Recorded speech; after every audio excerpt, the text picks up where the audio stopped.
Tattoo Amoy, Chris. Hiya, how's Andrew, it going? how are you? We're about 120 nautical miles out from Gaza and the shore in Gaza. So we're getting close. And I honestly can't figure out how they will manage to disable 50 boats in that in this short period of time they have before we reach the shore. Um, but so we don't know. Last night we had there was a submarine, Israeli submarine, and there was a naval vessel there, but they damaged the communications um, on the Alma boat, and then they seemed to leave. So it's all very unclear. But I think most of us expect some sort of intervention later tonight when it gets dark. So, but look, that's What time is it there now? It's 3 o'clock Irish time. What time is it there? so it's 5 o'clock here at sea, just not far from Gaza. So there's a real determination. Last night was quiet. We had, apart from that, well, it was quiet for us in the sense that there was no drones, but obviously there was the issue around the members of the flotilla on the Alma boat. They threw all their phones overboard because they thought interception was imminent. But as it happened, they just went off again, probably because the sea is it's very rough. There's a big swell, so it probably would have been tricky to get carry out that operation without injuring themselves. Or I'm not sure they're that worried about the participants, but so we're not 100% sure. But I just feel that I feel disappointed that that the Irish government has said all the right things. It has continually said, acknowledged that it's a genocide, although it did take them a year to do that. But it is disappointing that ordinary political activists have to do what government should be doing. And the Irish government, like I said, have say the right things, but they don't follow it up with action. And there is things that the Irish government could do to send, to make Israel accountable for what it's doing and the genocide and the man-made famine. So, so that is disappointing. Like, I know there was a debate yesterday in the Dáil, and like that, the government, most of the government people spoke very well in terms of the words, but none of it is followed up with action. It's like they're observers or commentators on this, and they're not actually placing them central to what's happening, which is the need to protect 22 Irish citizens on board the flotilla. Well, I'm very mindful. I obviously agree with you. They are saying the right things, even though it took a very long time to get them to that position. But I'm very mindful that the Dáil passed a motion recognizing the state almost 11 years ago. Yeah. And we returned to that. I was part of the group. It also involved Féin members and other parties. But I was part of the group that brought that through. And we returned to it month after month after month to try and get the government to act on that, to show leadership, to set an example to the other states. So you sometimes wonder if they had done that in that 10 or 11 years, might things have turned out differently in terms of the very widespread support that there clearly is. When do you anticipate, or how long, if you were not interrupted, would it take to get to the coast of Gaza from where you are now? It's 5 So o'clock. we'd be there tomorrow morning, around 10 o'clock tomorrow morning. We'd be on the shores of Gaza. So, like, it's not long, it's really, it's not that far. So we'll have to,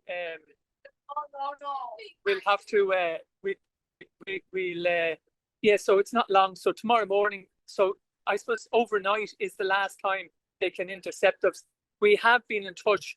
I know that I've been in touch with, when a few years ago, Gaza Action Ireland brought a football team from El Halal Football Club over, and they played football 2 years in a row, and a lot of their young members have been killed by the Israeli forces. But I was speaking to Ayad, who is one of the chairman of the football club. I was talking to him yesterday, and they are hopeful. And it's beyond, it's inspiring and yet so sad. They were offering us, when to come aboard, they were just offering us where we could stay and the food, that they only had lentils and some small amount of rice, but they wanted to share it with us. So when you, that makes you, it is inspiring, and the resilience they have and the determination they have, and they're willing to share the tiny bit of food that they have with us. Our objective is to deliver aid. We don't want to be using up the valuable aid they have, but the love that they show us and the solidarity that they show us is just unbelievable. And it was quite an emotional call yesterday with Ayad, because what he's been through for the last 2 years, and yet they're still willing to share the lentils, the last few lentils they have with us. So that was quite an emotional call, and a realization that we're not far off, and there is no reason why governments could not have done this long time ago. It absolutely could have. They haven't shown any determination. They've not shown no commitment. It's all about words, and it's all about making them sound good. And yes, they say, oh, we've done this for Palestine. We've allowed students in, and yes, that is welcome to allow students in and do medical evacuations to Ireland. That's really important, but it doesn't hold Israel to account, in my view. It doesn't say to Israel, so what they're doing is, yes, they're supporting Palestinians in the Gaza to some extent, but it's all very superficial, because they're not actually carrying out making consequences for Israel, who's ultimately the people creating the genocide and the man-made famine. So so it's all very, very frustrating that the Irish government aren't doing what the political activists here, 22 of us on this boat and nearly 500 activists on all the boats combined, with about 300 European nationals. And quite honestly, we've been let down by European governments. Well, also in terms of your own activism and the other people that are there and all the people that support you, the flotilla has focused huge attention.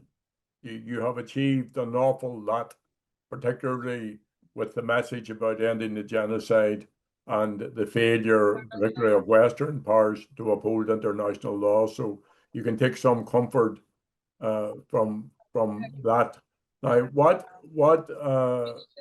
would your message be to folks who are watching this? And a lot of people are concerned. Richard McCauley, who you know, and he's an atheist, has lit a candle for you. Very good. So I appreciate that. Yeah.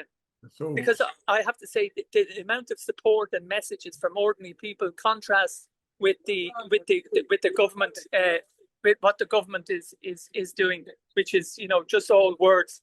But the support of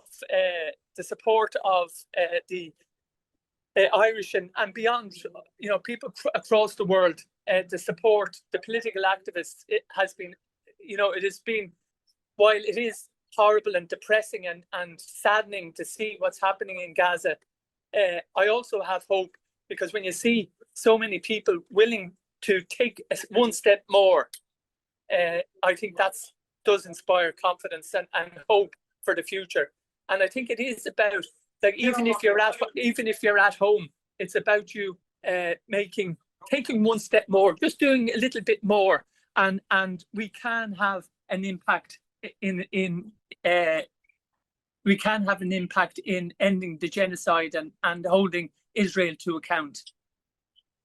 So would you just spell out what you think ordinary citizens, I use that term advisedly, should do, can do, and what's the notion of what you want people who support the Palestinian people to do in the upcoming days? Well, look, I think what people have to do is they have to contact Simon Harris and Micheál Martin, and in whatever way, whether it's protest, whether it's on the street, putting a car sticker in your, a pro-Palestine end the genocide sticker in your car, writing letters, writing emails, just general activism, and making them aware that they are not doing what we as the public expect them to do. We expect more from our government, and sadly they have failed really at the moment, as far as I can see. When you look at the Occupied Territories Bill, it's about getting behind that campaign. The Occupied Territories Bill is really important, and the government are trying to water it down. They're looking to water down, to almost provide a yellow pack version of the Occupied Territories Bill, so it's about, constantly, there's protests on everywhere in your community. I see, when I was at home, I see people out on bridges with flags. Like, it's about mobilising support. Your friend who may have been uncomfortable in going to marches. Not everybody likes going to marches. They feel it. Try and bring a couple of people that wouldn't normally go to marches. Bring them with you, and encourage them to become active, and bring them into activism, because that's what we can do. It. We, like I say, we're not far from Gaza, and we were told it would never happen, and we're not far off making it happen. And it's important, even if you feel powerless at times, it's important that people in the Gaza Strip, whether it's on social media or on the old-fashioned media, that they hear us and see us. Because I haven't spoken to people in Gaza over the last few days who are expecting and hoping we will get through to them. It means a lot to them that they feel that they're heard and that they're seen, because and that's important to them. And I think it's important we do that for ourselves, for our humanity, and for their humanity. And we join as people, two communities, trying to be kind and create justice. Because everybody talks about peace, and it's, peace is a nice word, and it's something that's we all want. But it won't come without justice, and there has to be justice for the Palestinians. And when you see the recent government, the recent proposals by 3 war criminals in Netanyahu, Trump, and Blair, you just, we need a real, genuine commitment to justice, not just peace. Okay, well said, Chris. I know you're in the high risk zone. And the reports here that the frigates from Italy and from Spain have now left you. Is that the case? Yeah, the Italian one is turned around, and I think the Spanish one is still here, but it won't. It said it won't intervene in anything that might happen. Okay. But so look, it really means a lot, yourself and everybody, highlighting this flotilla and highlighting and not forgetting the people in the Gaza Strip, because we have to stay human. Wow. Okay, Cara, so tá much buíoch ditsa agus na daoine eile ar na badge. So we'll keep in touch with you over the next couple of days. Just Tor Ira. You're in the Barn of Whale. You're in the Barn of Whale.